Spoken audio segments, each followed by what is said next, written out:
Para patunayan ang kanyang pagiging inosente, itinaas nito ang kanyang palda sa korte sa harapan ng lahat. Gayunpaman, ang ninang na tinuturing niyang ina ay humarap upang magsalita at sinabi na hindi siya dalisay na babae. At ang lalaki na lumaki bilang apprentice sa kanilang bahay ay binaliktad ang katotohanan at sinabi na tuwing wala ang kanyang amo, inaalay ng dalaga ang kanyang sarili sa kanya.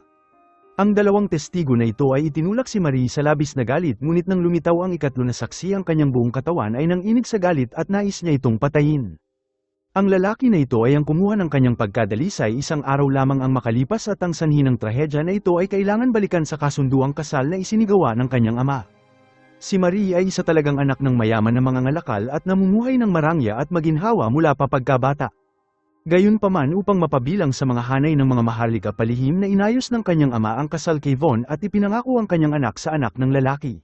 Ang hindi nito alam na si Marie ay matagal nang umiibig sa ibang lalaki at sa loob ng mahigit isang taon si Marie ay palihim na nakikipagkita sa isang mahirap na binata na si Michelle, ngunit palagi silang humihinto sa kanilang pagmamahalan at iginagalang ang isa't isa. At dahil si Michelle ay isang maliit na waiter lamang sa isang maliit na tavern, alam ni Marie na hindi papayag ang kanyang ama sa kanilang relasyon, kaya hindi ito nang ahas na ipakita sa publiko. At upang maiwasan ang paghihinala, ang lugar na pinupuntahan nila ay isang liblib na ilog kung saan wala masyadong tao ang nagpupunta. At sa kanilang mga pagkikita, si Marie ay nagbabago sa isang babae na hindi natatakot sa ilog, at habang lumalalim ang kanilang samahan, nagpasya si Marie na sabihin ang lahat sa kanyang ama. Ngunit bago pa ito magsalita ng kahit na ano, ang kanyang ama ay ibinigay na siya sa iba at gamit ang dahilan para bumili, palihim itong nakipagkita kay Michelle at inilagay ang pulse heirs na ginawa nito at nangako na gagawa ito ng paraan para baguhin ang pag-iisip ng kanyang ama. At isang araw, habang inaayos ni Marie ang mga tela sa tindahan, tila may naramdaman itong kakaiba at nang lumingon ito, nakita nito ang apprentice na nakatitig sa kanyang ibaba at sinubukan ni Marie na pag-alitan ang apprentice. Ngunit sa mga sandaling yun, natuklasan nito na ang ikakasal sa kanya na si Rupert ay dumating. Bagamat mukha itong magalang at mabait, si Marie ay hindi nakaramdam ng kahit anong pagtingin sa kanya. Hindi lamang ito dahil sa kanyang katayuan, ngunit ang kanyang pagkatao at moralidad ay malayo sa matuwid at isang bagay na hindi nalihim sa kanilang lugar. Sinabi ni Rupert na sa loob ng 4 na linggo sila ay magiging mag-asawa at dapat nilang kilalanin ang isa't isa. Sinabi ni Marie ang pagtutol niya sa kasal na ito at sinabi na hindi niya gusto ang lalaki at ayaw niya itong tanggapin kahit pa naipilit niya ito. Ang pagtanggi ni Marie ay nagdulot kay Rupert ng sama ng loob at hindi pagsang-ayon, at naniniwala ito na kahit anak siya sa labas, ang dugo ng maharlika ay nasa kanya pa rin. At dahil sa pagpupumilit, nakaramdam si Marie ng puot mula sa kanya at ng matinding pagkabalisa. At sa sumunod na araw, niyaya siya ni Michelle na magkita sila sa ilog at sinabi sa kanya na mula sa kaibigan nito nalaman nito na si Von ay matagal nang nalugi at hindi ito isang maharlikang tao. Hindi lamang ginagamit ng mag-ama ang peking utang para linlangin ang mga tao, kundi sinusuhulan din nila ang isang hukom para magsagawa ng mga panloloko, at pinagdarasal ni Marie na hindi sana maloko ang kanyang ama. Gayunpaman, dahil sa isang hukom na sumisimbolo at saksi, maging ang karaniwan na mga ngalakal ay madaling naloloko. Malinaw na nakasaad sa kontrata na dapat garantiya ang ama ni Marie na ang kanyang anak na babae ay walang pisikal o mental na depekto at dapat ganap itong malinis, o kung hindi, ang lahat ng kanyang ari-arian ay mapupunta kay Von, at ang ganitong kontrata ay isang bagay na ayaw pirmahan ng ama ni Marie sa umpisa pa lamang. Ngunit sinabi ng hukom na ito ay pamantayang pamamaraan para sa mga karaniwang tao na nagpapakasal sa mga maharlika at nilalayong matiyak ang kadalisayan ng mga maharlikang lahi. At sa isang banda, ninanais nito ang katayuan ng maharlika, at sa kabilang banda, sa presensya ng hukom, na dama nito na tila walang naangkop, ngunit sa huli pinirmahan ng ama ni Marie ang kasunduan. Samantala, sinusubukan ni Michelle na hikayatin si Marie na tumakas kasama siya, ngunit sinabi ni Marie na makakasira ito sa reputasyon ng kanyang ama at ng kanilang pamilya. Nakaisip ito ng plano na tila lulutes sa lahat at ipamuka na namatay siya upang linlangin ang lahat. Alam sa kanilang nayo na takot ito sa ilog, kaya sa oras na magkunwari itong malunod at may saksi upang kumpirmahin ito, maaari itong tumakas kasama si Michelle at magtungo sa malayo. Pumayag sila na gawin ang plano kinabukasan, at pagkatapos ay lalayo sila sa malayong lugar at mamumuhay sa bagong pagkakakilanlan. Gayunpaman, sa kinagabihan, bago pa makabalik si Marie sa bahay, isang grupo ng mga guard ang biglang kumatok. Sinabi ng guard na may nagsampa ng kaso sa kanya na panloloko nito sa isang lalaki. Alam ng kanyang tiyahin na si Marie ay may mahal na iba, pero naiintindihan nito ang ugali ng kanyang pamangkin at naniniwala na hindi niya gagawin ng ganitong bagay bago pa siya ikasal at mayroong naninira sa kanya. Hindi pinansin ng kapitan ang kanyang paliwanag at inangkin na si Marie ay may relasyon sa ilang lalaki. Sinabi rin ng kapitan na siya ay parang isang bayaran na babae at tumatanggap ng mamahaling regalo at alahas. At sa oras na pumasok ito, naghanap ito sa buong lugar at nakita nito ang bag ng alahas na nakatago sa ilalim ng kama ni Marie. At sa oras na bumalik si Marie, siya ay inaresto ng walang paliwanag at mabilis na itinapon sa isang maruming selda. Sinubukan nitong ipaliwanag ang kanyang sarili sa kapitan, ngunit pinaalis nito ang ibang guard at kinaladkad dito sa pinto, pagkatapos ay sa pilitan inalis ang kanyang damit. At habang si Marie ay napupuno ng takot, ang kutsero mula sa bahay ni Rupert at apprentice ng kanyang pamilya ay pumasok sa lugar. Hindi nila pinansin ang kanyang iyak at tuluyan nilang sinira ang kanyang pagkababae, at ang magiging asawa nito na si Rupert ay nakatayo sa labas ng pinto na nagmamasid ng malamig. At sa sumunod na araw, ang ninang ni Marie ay dumating sa selda dala ang balde ng tubig, at dahil parang inaangtingin niya dito, inakala ni Marie na makakaligtas na siya, ngunit ang babaeng ito ay nasuhulan na. At sa pagtingin nito sa mukha ni Marie, hindi ito nagpakita ng awa at malamig na pinunasan ang mga dugo sa kanyang binti at inalis ang ebidensya na ginawa sa kanya. At nang malaman ng kanyang ama na nakulong ang kanyang anak, nagmadali ito sa labis na galit, ngunit bago nito makausap ang kanyang anak, sinaksak ito ng espada sa kanyang tiyan sa ilalim ng pag-akusa na sinubukan nitong umatake sa kapitan. At sa kawalan ng pag-asa, pinanood ni Marie na mawala ng buhay ang kanyang ama sa kanyang harapan at walang magawa na kahit na ano. Pagkatapos ay dinala ito ng mga guard para humarap sa korte, habang ang kanyang ninang at apprentice sa kanilang tindahan ay parehong nasuhulan at inakusahan si Marie ng panloloko at kahalayan. Ang kutsero ni Rupert ay mas lalong binaliktad ang katotohanan at sinabi nito na ang alahas na hawak ng hukom ay regalo na binigay nito kay Marie matapos nilang magtalik. At nang makita ang kanyang mahal na babae na pinapahiya at dinudungisan si Michelle na nakatayo sa labas ng korte, ay sinubukan na sumugod upang iligtas siya, ngunit pinigilan siya ng kanyang kaibigan dahil malinaw na isa itong sabuatan ng may mga kapangyarihan, at kung magpupumilit ito, hindi lamang siya mabibigo na iligtas si Marie at makukulong din siya. At sa huli, si Marie ay hinatulan ng pangangaliwa at prostitusyon at sinintensyahan ng pagpapatapon at permanenteng pinapalaya sa lungsod. At hindi lamang yun, dahil nilabag nito ang kontrata ng kasal at hindi na siya berhen bago ang kasal, ang lahat ng ari-arian ng kanyang pamilya ay ililipat kay Von dahil patay na rin ang kanyang ama. Inalok siya ng hukom ng isang paraan at sinabi na kung handa itong pumasok sa isang kumbento at bugulin ang kanyang buhay sa pagsisisi, maaari itong hindi ipatapon.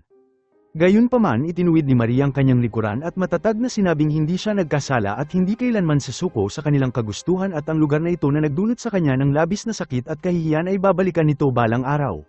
Ang dating marangal na babae ay pinagbintangan at ikinulong at walang awa na hinalay at tinanggal ang lahat ng mayroon sa kanya. At bago pa ito ipatapon, pinilit nitong tiisin ang isang publikong paghagupit sa kanya, at ang kapitan na namamahala sa parusa ay nasuhulan din. At dahil kaharap ang walang laban na babae, ginamit nito ang dobleng lakas na ginagamit nito sa mga lalaking bilanggo at plano na tapusin si Marie sa ika-50 palo. At sa bawat hagupit, ang tiyahin ni Marie sa karamihan ay nakaramdam ng hindi mapaliwanag na sakit habang sinubukan ni Michelle na sumugod sa harapan, ngunit sa kabutihang palad ay pinigilan ito ng kanyang mga kaibigan at pinigilan ito na itapon ang kanyang sariling buhay. At sa wakas, nang dumating ang huling palo sa kanya, nakita ng kapitan na si Marie ay may lakas pa, kaya tinipon nito ang lahat ng kanyang lakas at pinalo ito sa kanyang sugatan na likuran.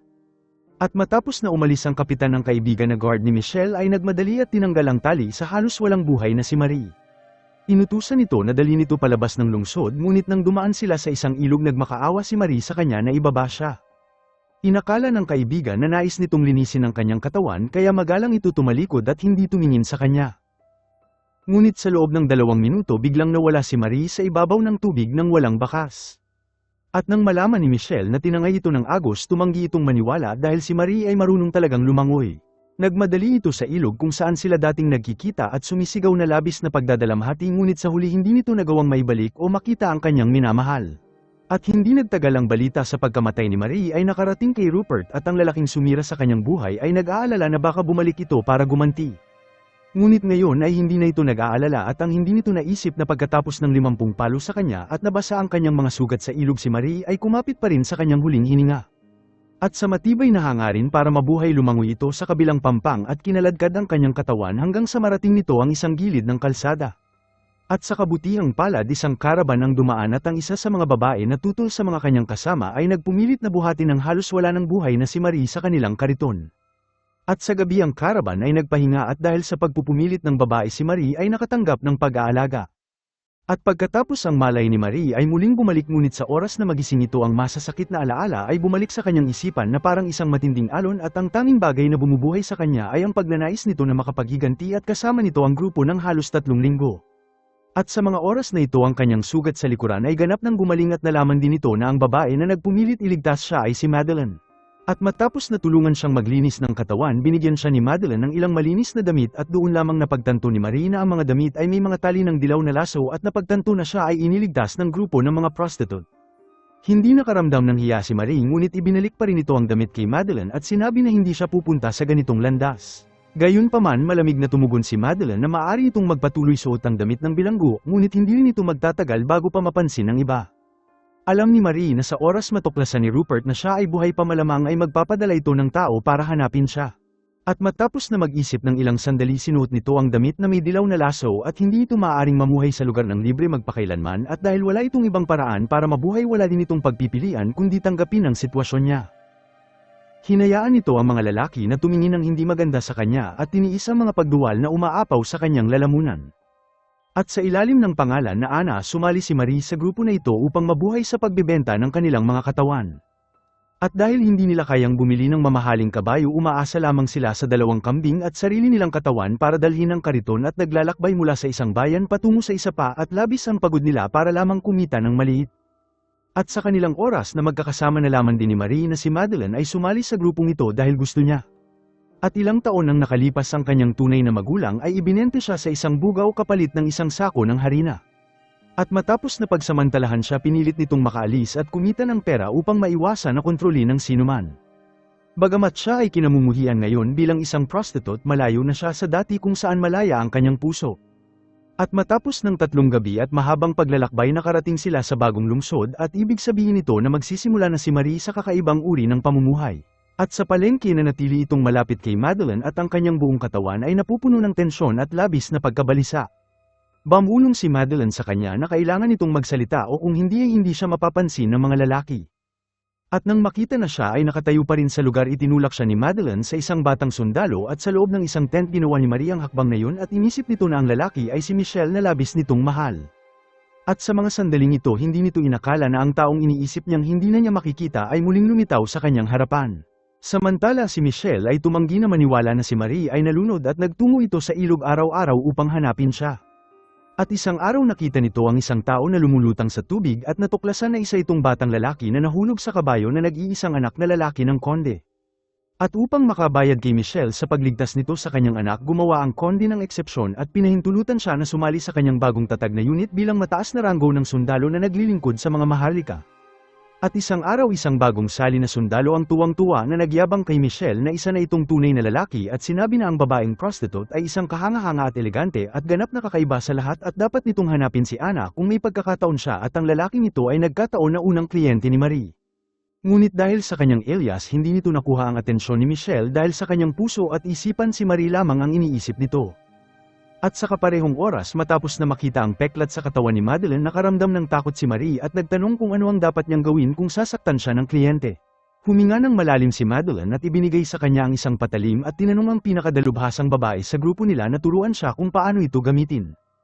At sa una hinawakan ito ni Marie na parang isang karayom at napakahina nito para batasin ang balat ng isang baboy. At sa ilalim ng gabay ng babae unti-unti itong gumamit ng mas maraming puwersa at ibinuhos ang lahat ng kanyang puot sa piraso ng karne. Pinaalala ng babae sa kanya na mayroon lamang itong isang pagkakataon at dapat nitong asintahin ang hita ng umaatake upang dumugo ito ng mabilis at mamatay agad. Pagkatapos ay kinuha nito ang isang bote ng hindi kilalang likido mula sa kanyang bulsa at sinabi kay Marie na uminom ng 3 patak bago makipagkita sa bawat kliyente upang ang kanyang utak ay panandalian maging malabo at hindi malinaw na makita kung sino ang nasa harapan niya at isipin ang nangyayari.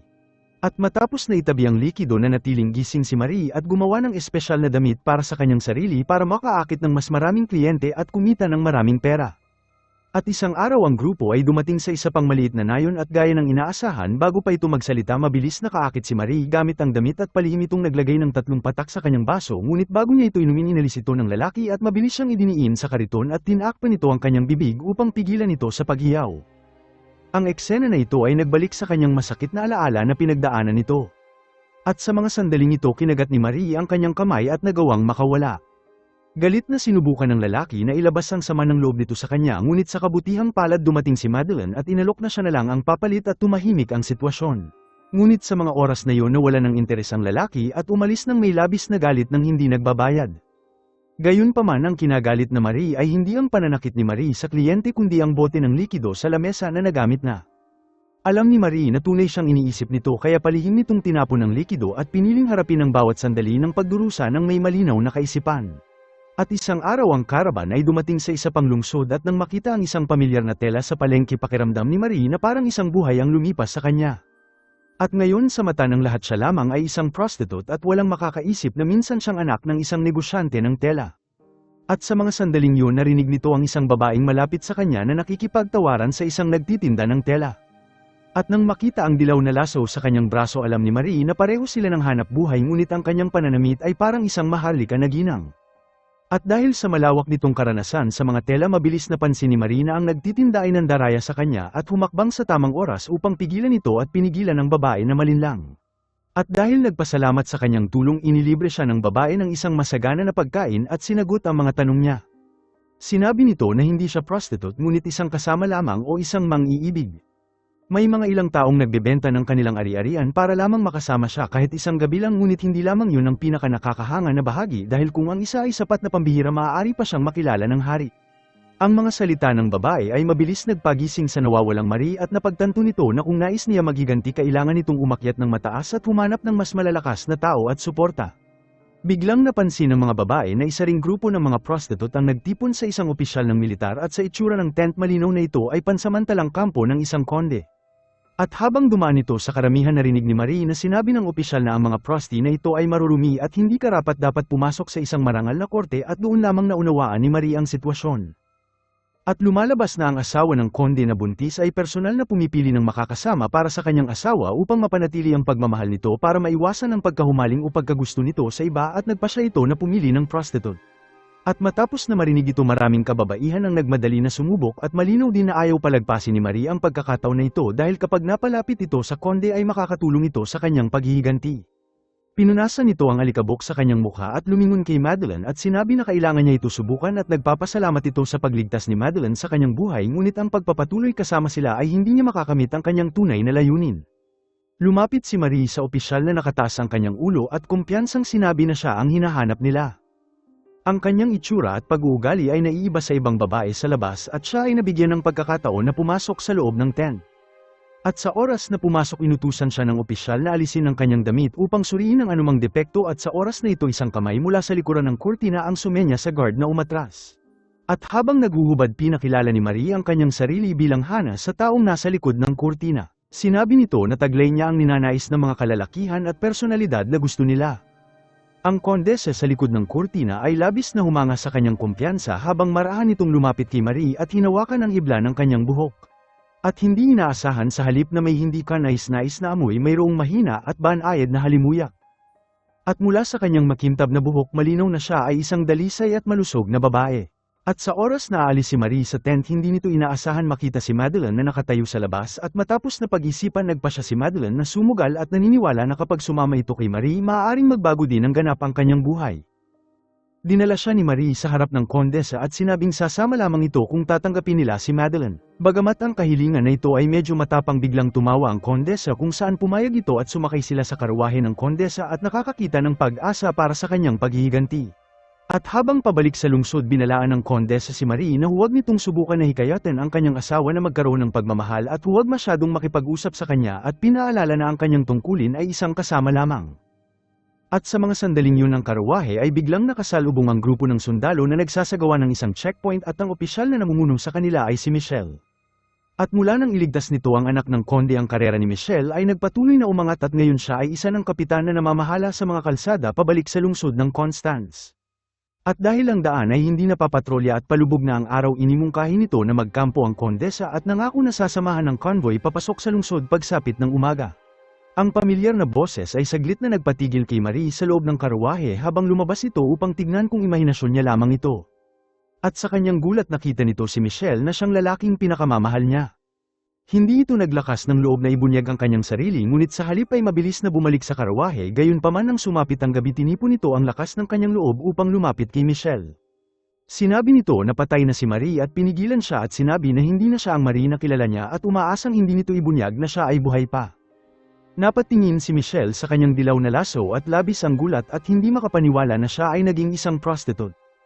Nagkunwari si Marie na walang pakialam at sinabi na siya ay binili ng kondesa at magiging kerida ito kung saan maaari nitong mabawi ang kanyang nawalang dignidad.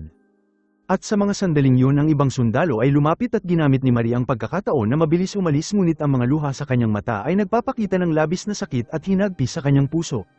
At pagkatapos ng buong araw na paglalakbay narating ng convoy ang kastilyo ng konde at personal na nagtungo ito upang salubungin ang kanyang asawa.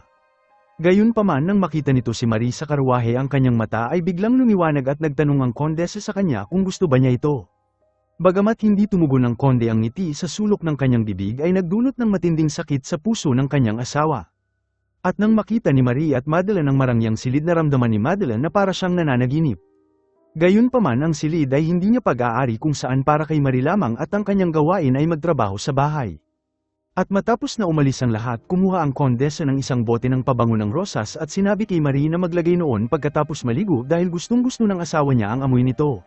At sa mga sandaling yun ang kapatid ng konde na si Joe Decos ay biglang kumatok sa pinto at sinabi na si Von ay nagpadala ng liham at nagtatanong sa pagmamay-ari ng kastilyo. Ang pangalan na Von ay tumusok sa tainga ni Marie na parang matalas na patalim at hindi nito inaasahan na marinig ang pangalan ng kanyang kaaway sa lugar. Lumalabas na 100 taon ang nakalipas ang kastilyo na ito ay isa lamang walang kwentang lugar na napapalibutan ng kagubatan. At sa isang sugal na iwan ng ama ni Von ang lupang ito sa lolo ng konde na ngayon ay isa ng kahanga-hanga na kastilyo na may malaking upa at naakit nito ang pagiging sakim ni Von at ng kanyang anak. At matapos i-frame si Marie at patayin ang kanyang ama natuklasan nila na ang ama nito ay hindi ganoon kayaman tulad ng inaakala nila at mabilis lamang itong nalustay. At dahil wala ng perang natitira itinuon nila ang pansin sa konde at sinubukan na gumawa ng peking titulo ng lupa upang mabawi ang kastilyo dahil ang orihinal na kasulatan ay nasa pag-aari ng konde. Inimungkahi ni Rupert sa kanyang ama na kailangan lamang nila sirain ang orihinal na kasulatan at minsan ito nag-aral sa kapatid ng konde na si Joe Decos at alam nitong wala siyang minanang ari-arian at pinilit lamang ng kanyang kapatid na maging pari. Si Joe Decos ay palaging nagtitiis sa katahimikan at ginagawa na parang isang alipin sa mga utos ng kanyang kapatid. Plano ni Rupert na samantalahin ang tensyon sa pagitan ng magkapatid at gamitin si Joe Decos upang makuha at sirain ang kasulatan. At samantala bagamat narinig ang pangalan na Von nilagay pa rin ito ang pabango na rosas matapos na maligo at nagtungo sa silid ng konde. At sa panahon ng kanilang pag-iibigan maingat ito kumuha ng impormasyon sa konde at nalaman na tila mayroong alitan sa teritoryo sa pagitan nila ni Von. At sa pagsasamantala ng pagkakataon inimungkahi ni Marie na baka makatulong ito at mapakiusapan ng mag-ama na humingi ng awa. Gayunpaman sinabi ng konde na ang mga ganitong bagay ay palaging inaasikaso ng kanyang asawa at hindi ito nakikialam o nagnanais na masangkot. Hindi inaasahan ni Marie na ang konde na kinakampihan niya ay isa lamang maharlika na mahilig sa kasiyahan at ang lahat ng gawain ng pamilya ay pinamamahalaan ng asawa nito. At dahil walang ibang pagpipilian ibinaling nito ang kanyang atensyon kay Joe Decos at lumapit ito na nagkukunwaring nais magdasal. At habang bumabagsak ang luha sa kanyang mata ikinwento nito ang kanyang mga nakaraan na pagdurusa at lahat ito ay nagmula sa kanyang puso. Ngunit pagkatapos sinadya nitong kumilos ng nakakaawa at sinabi nito na ngayon ay ang lungsod ay napupuno ng nakatagong panganib at kung mangangako ito na magiging tagapagtanggol niya magbibigay ito ng malaking gantimpala bilang kapalit. At sa oras na tutugan si Joe Decos ang pinto ay biglang bumukas at mahigpit na binalaan ng kondesa si Marie na huwag muling lalapit kay Joe Decos at ang lugar na yun ay para lamang sa kanya. At hindi nagtagal ang araw ng panganganak ng kondesa ay dumating at gaya ng ibang katulong abala si Marie na magdala ng tubig ngunit sa oras na lumingon nito hindi nito inaasahang makita si Rupert at mukhang tila napansin din siya nito. Bagamat nalaman nito na ang pangalan ng babae ay Hana naghinala pa rin ito at nag-iisip kung siya ang Marie na kilala nito. Gayunpaman ang kanyang agarang prioridad ay ang pagtalakay sa konde tungkol sa pagmamay-ari ng lupa. At dahil nasaksihan na niya ang pamamaraan ni Von at Rupert hindi nang ahas si Marie na ibunyag ang kanyang sarili at sa halip ay nagtago sa likod ng pinto upang makinig ng mabuti sa usapan. At hindi nagtagal handang dumating si Rupert at gumawa ito ng peking titulo ng lupa ng mas maaga at sinadyang pinatanda ito para magmukhang 100 taong gulang na ang sulat. At hanggat makukuha nito ang orihinal na kasulatan mula sa konde gagamitin ito ang peking dokumento para maghain ng reklamo at sakupin ang kastilyo. Sinadya nitong pukawin ng konde at sinabing hindi ito naniniwala na umiiral ang orihinal na dokumento maliban kung may pakitang patunay. Ang mainitin na ulo na konde ay nahulog sa bitag at publikong binuksan ng bakal na kahon na naglalaman ng mahalagang dokumento at inilabas ang bahagyang dilaw na kasulatan. At matapos na suriin ito si Rupert ay nagkunwari na humingi ng tawad at sinabing ang kanyang ama ay matigas ang ulo at hindi makita ng malinaw ang sitwasyon at ipapaliwanag nito ang lahat pag alis niya. Naniwala ang konde na ang bagay na ito ay ganap ng nalutas ngunit pagkatapos nitong umalis palihim na tinanggap ng kanyang kapatid ang suhol ni Rupert at sinabi nito na kapag ninakaw nito ang kasunduan at ibigay ito sa kanya matatanggap nito ang natitirang kalahati ng gantimpala. Lumalabas na ang dalawa ay nagkasundo na sa pamamagitan ng liham habang ang konde at ang kanyang asawa ay walang alam. Ang lahat ng ito ay nasaksihan ni Marie at bago umalis sinabi ni Rupert kay Jodocus na ang prostitute na nagngangalang Hannah ay nagpapaalala sa kanya ng isang babae na pumanaw na. Ang mga salitang ito ay nagparamdam ng lamig sa katawan ni Marie sa labas ng pinto habang tumakas ito at nagtungo kay Madeline at sinabi sa kanya na dumating ang kanilang kaaway at kailangan na nilang umalis agad. Gayunpaman sinabi ni Madeline na hindi sila maaaring umalis ng ganun lang at sa isang banda hindi pa nila natatanggap ang kanilang kabayaran at pangalawa kung wala silang karwahe hindi sila makakatawid sa masukal na kagubatan. At sa kabilang banda palihim na kinuha ni Jodocus ang susi sa bakal na bol habang abala ang kanyang kapatid. Ngunit sa oras na makuha nito ang dokumento biglang sumulpot si Marie sa harapan niya at nagkunwari ito na kalmado at sinabing dadalhin nito ang dokumento para asikasuhin ng kondesa ang mga bagay ngunit alam na ni Marie ang plano nito kasama si Rupert. At matapos na malantad kinuha nito ang isang kandila at marahan na lumapit kay Marie mula sa likuran ngunit nanatiling matapang si Marie at sinabi na kapag may nangyari sa kanya ibubunyag ng kanyang kaibigan ang lahat sa publiko at malalaman ng lahat na siya ang salarin. Ang mga salita niya ay nagpaalangan kay Jodocus at hindi ito nang ahas na kumilos ng masama laban sa kanya. Hindi isiniwalat ni Marie ang matinding galit nito kay Rupert at sa halip ay mapang-akit nitong sinabi na pera lamang ang gusto niya at pagkatapos nito ay mananatili siya sa tabi niya at mamumuhay ng mas maayos at malaya. At dahil nabunyag ang kanyang kahinaan walang magagawa si Jodocus kundi ang pumayag at sinabi nito kay Marie na magkita sila pagkalipas ng 3 araw sa isang maliit na tavern sa tabi ng ilog. Ngunit ang hindi nito inaasahan na sa sandaling tumalikod ito si Marie ay dumiretso sa konde at kondesa para sabihin ang lahat at direkta itong lumapit sa kondesa na kakapanganak pa lamang at sinabi na nais nito gumawa ng kasunduan. Hindi makapaniwala ang konde at sinabi na ang isang prostitute ay nangangahas na magsalita ng ganun ay sadyang nakakasuklam. Malinaw na hindi ito naniniwala kay Marie at tumanggi na isipin na ipagkakanulo siya ng kanyang kapatid gayunpaman nang makita nito na nawawala ang kasulatan labis ang galit nito at pinagpalagay nito na si Marie at ang kanyang kapatid ay nagtutulungan. At dahil walang alam sa katotohanan inutusan nito ang kanyang tauhan na saktan nito ng paulit-ulit at hiniling malaman kung saan tumakas si Jodocus. At sa kabila ng sinaktan hanggang sa umagos ang dugo sa kanyang ilong hindi nagpakita ng takot si Marie at sinabi na kung nais nilang malaman ang kinaroroonan ni Jodocus kailangan nitong tanggapin ang kanyang mga kondisyon.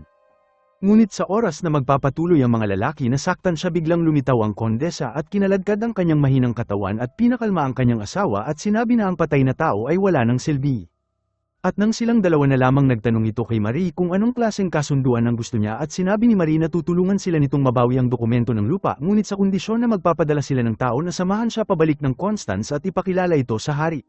At bago pa siya matapos magsalita ang kondesa ay humagalpak sa pangungutya na parabang ngayon lang niya narinig ang pinakawalang kwentang pantasya sa mundo. Walang ideya ang kondesa na ang motibo ni Marie ay paghihiganti at inakala na hinahabol nito ang kayamanan at katayuan sa lipunan. At nang makita ang determinasyon sa kanyang mukha pinigilan ng kondesa ang kanyang tawa at pumayag sa kasunduan at pinayagan siya na umalis. Ngunit nagbabala ito na kung si Marie ay ipagkakanulo sila papahirapan niya ito ng labis. Gayunpaman si Marie at Madeline ay sumakay ng karwahe pabalik sa Constance at planong lihim na makipagkita kay Jodocus kapag dumaan sila sa ilog. Gayunpaman sa kabilang banda nagsimula ng kumilos si Rupert at inutusan nito ang kanyang kutsero na magtungo din sa lugar at hanapin si Jodocus at kunin ang kasulatan at tahimik na tapusin ito. Inutos din ito na kung mayroong babaeng kasama si Jodocus at kahit sino pa ito ay dapat din niyang patayin. Bagamat hindi ito sigurado kung ang babaeng si Hannah ay si Marie nakaramdam si Rupert ng pagkabalisa at mas piniling pumatay nang hindi sinasadya kaysa hayaan ng sinuman na makatakas. At nang makarating sa lugar mabilis na nagtungo si Marie sa tavern bagamat si Jodocus ay wala doon nag-iwan ito ng mensaheng nagsasabing hihintayin niya ito sa isang abandonadong gusali sa labas ng lungsod. Hindi hinayaan ni Marie na sundan siya ni Madeline sa panganib at gamit ang dahilan ng pag-iwas sa hinala ng mga guard hiniling nito sa kanya na maghintay. At nang makarating ito natagpuan nito si Jodocus na nakahiga sa lupa at puno ng dugo. At sa hindi pagpansin sa kanyang kalagayan naghanap si Marie sa kanyang katawan para sa dokumento at naghanda na umalis. Ngunit paglingon nito nakita nito ang lalaki na nakatayo sa likuran niya at ang lalaking ito ang kutsero na sumira sa kanyang buhay at nagdulot ng hindi matiis na paghihirap. Hinawakan siya ng kutsero sa leeg at balak na patayin siya gayunpaman isang matinding kirot mula sa kanyang hita ang nagtulak sa kanya na bumitaw. Si Marie ay naging handa na at mahigpit na hawak ang punyal na binigay sa kanya ni Madeline at sinunod ang kanyang natutunan kung saan sinaksak niya ito sa loob ng hita dahilan para tumagas ang dugo nito sa loob lamang ng segundo. Pagkatapos ay sinunog nito ang buong gusali upang maiwasan ang pagkalutas sa mga katawan. Gayunpaman nang mabigo ang kutsero na bumalik at dalawang bangkay ang natagpuan na nasunog sa gusali, mabilis nakaramdam si Rupert na tila may mali. Biglang naging sigurado ito na ang babaeng nakita niya na si Hannah ay talagang si Marie na nagkukunwaring namatay. Tumakas si Marie sa nayon at matapos ng matagal na paglalakbay muli itong nakabalik sa Constance at sa pagdaan nito sa dati nilang tirahan ang kanyang muka ay napuno ng kalungkutan. Ang mga alaala ng kanyang pinagdaanan at ang malamig na pagkamatay ng kanyang ama ay nagparamdam sa kanya ng hindi matiis na sakit. At dahil wala nang natitirang pera at walang mapupuntahan siya at si Madeline ay walang pagpipilian kundi bumalik sa magulong bentahan ng katawan at ipagpatuloy ang kanilang dating hanap buhay. Gayunpaman ang masasakit na alaala ay patuloy na bumabagabag sa kanya at nag-iwan sa kanya na nanginginig at hindi makagalaw. At sa mga sandaling yun napansin ni Madeline ang isang pamilyar na figura na siyang babaeng tinulungan ni Marie sa mga tela. Mabilis itong lumapit sa kanya at sinabi sa kanya na si Marie ay nasa malapit at dahil sa pasasalamat mainit silang inanyayahan ng babae sa kanyang tahanan. Gabi na nang magising si Marie at bagamat bumalik na ito sa kanyang dating nayon nalaman nito na ang kanyang tiyahin ay maling pinaratangan at ikinulong kung saan pumanaw at mas nagdulot sa kanya ng labis pang pagdadalamhati. Bigla itong lumabas at nakabangga ang dati niyang kliyente na kinagat niya sa kamay. Dinala siya nito sa isang malapit na tavern at determinadong pagbayarin ito sa kung anong ginawa niya noon. At sa oras na pagsasamantalahan siya isang grupo ng mga sundalo ang dumating na pinangungunahan ni Michelle na ngayon ay isa ng kapitan. At sa una hindi ito nang ahas na makialam sa pagitan ng isang prostitute at kliyente nito ngunit ang masakit na sigaw ay labis na pamilyar sa kanya. Nagmadali si Michelle at pinatumba ang lalaki dahilan para mawalan ito ng malay at nakita si Marie sa magulong estado. At sa hindi pagpansin sa tingin ng karamihan marahan niya itong binuhat sa kanyang braso na tila siya ay isang mahalagang bagay na hindi pwedeng bitawan. Dinala nito si Marie sa ilog kung saan sila madalas nagkikita ngunit hindi sinubukan ni Marie na tignan siya sa mata at iginiit na ang kanyang pangalan ay Hannah. Sinabi nito sa kanya na hindi ito natatakot sa kamatayan at ang bawat araw na nabubuhay siya ay puno ng paghihiganti. Pagkatapos ay hahanap ito ng paraan para makilala ang hari at sasabihin ang lahat ng nangyari at hindi pinansin nang sinubukan siyang pigilan ni Michelle. Mula itong nakipagkita sa kondesa at sinabi nito sa kanya na nakuha nito ang dokumento ngunit kung nais ito ng kondesa kailangan itong makipagpulong sa hari. Bagamat inuutusan siya ng isang prostitute na labis niyang ikinagagalit pinigilan nito ang kanyang sarili at sinabi na magkakaroon ng malaking sayawan sa kinagabihan kung saan hahanap ito ng paraan para ayusin ito. At samantala nagharap si Rupert ng isang inihandang dokumento na nagpapatunay na siya ang karapat-dapat na tagapagmana ni Von. At sa oras na tatakan nito ng kanyang ama maaari niya itong irehistro ng opisyal ngunit sinabi ni Von na bibigyan lamang siya nito ng mana matapos na makuha ang kastilyo ng konde. At nang walang babala kinuha ni Von ang isang patalim at balak na patayin ang kanyang sariling anak ngunit sinabi ni Rupert na kapag namatay ito ang lahat ng kanyang krimen ay mabubunyag. At kung hindi niya ito gagawing tagapagmana kinabukasan ibubunyag nito ang lahat kung paano sinira ni Von ang pamilya ni Marie at sinabing pinilit siya nitong gawin ang mga bagay na yon. Ang kanyang banta ay gumana at pinigilan ni Von ang pagnanais nito na patayin siya at lumingon ng may kunyaring ngiti at sinabing sa kabila ng lahat sila ay mag-ama na pinagbuklod ng dugo. Inakala nito na makokontrol niya ang kanyang anak ngunit hindi inaasahan na si Rupert ay magiging mas malupit kaysa sa kanya. At hindi nagtagal ang gabi ng sayawan ay dumating at nagbihis ng maganda si Marie at matapos na batiin ng kondesa nilapitan nito ang hari sa ilalim ng kanyang patnubay at nakaharap nito ang pinakamakapangyarihang lalaki sa kaharian.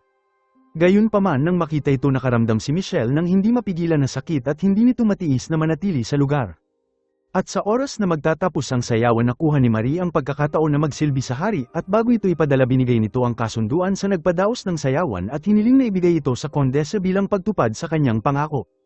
At sa buong gabi ginamit ni Marie ang lahat ng kanyang pang-akit at ipinakita ang lahat ng kanyang makakaya at kahit pa ang hari na maraming babae ay nabighani sa kanya. At sa sumunod na araw nagtanong ito kung anong gantimpala ang nais niya ngunit bago ito makapagsalita biglang may nagulat na hinihintay ng mga miyembro ng konseho ang hari para pag-usapan kung paano haharapin ang biglaang kaguluhan. At bago umalis inutos na si Marie ay bigyan ng maraming kabayaran at paalisin ito at nangangahulugan na lahat ng paghihirap ni Marie ay walang saysay. Lumabas ito sa silid ng hari at nakasalubong si Von at ang anak nito sa labas ng palasyo. Bagamat nanatili itong kalmado sa harap ng kanyang mga kaaway sa oras na makabalik ito ang kanyang katawan ay nanginig sa takot at bumagsak ang mga luha sa kanyang mata. At ngayon na alam na nilang siya ay buhay pagagawin ng mag-ama ang lahat para patahimikin siya.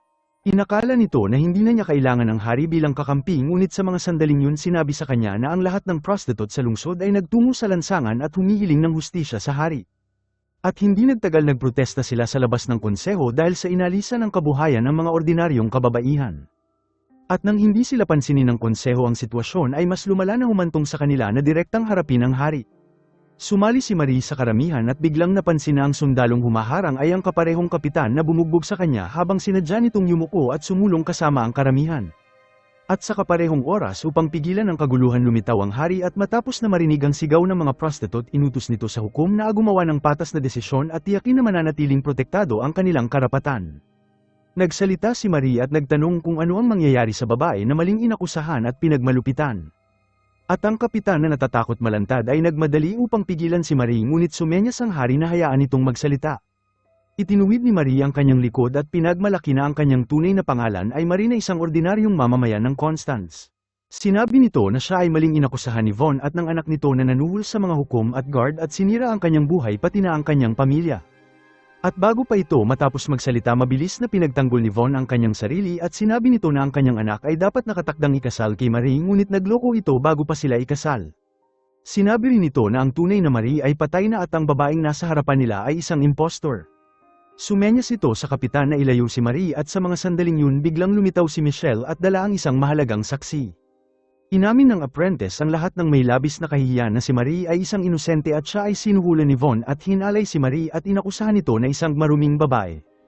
At nang marinig ito si Rupert na nasa karamihan ay nagmadali upang saksakin si Marie.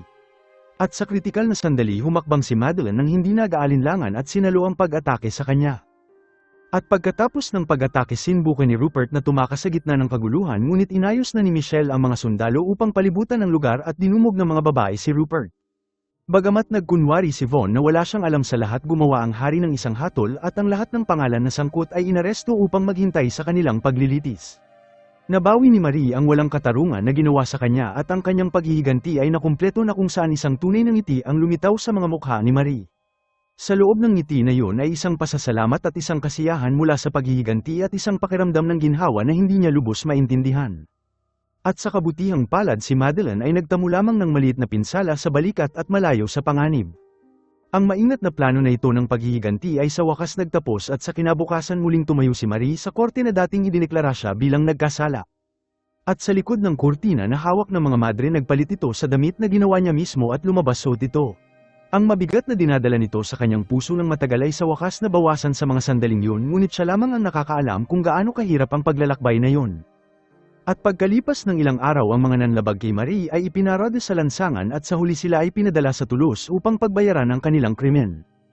At matapos na maayos ang lahat, balak ni Marie na lisanin ang kanyang bayan, ngunit hiniling ni Michelle sa kanya na makipagkita sa kanya sa tabi ng ilog at dala ang pulse heiress na minsan itong binigay sa kanya. Sinabi nito na walang sino man ang nakakaintindi sa kawalang sala ni Marie kundi siya lamang at wala din sino man ang makakaintindi sa nararamdaman nito para sa kanya. Ang taos puso nitong pag-amin ay nagpahina sa matigas na puso ni Marie at sa pagkakataon na ito hindi na ito tumakas pa at hinayaan ang matagal na niyang pinipigilan na emosyon at binalikan ang nawalang pag-ibig. Maraming salamat mga Lods, kung nagustuhan mo ito huwag kakalimutan mag-like at subscribe para sa mga susunod pa nating recap.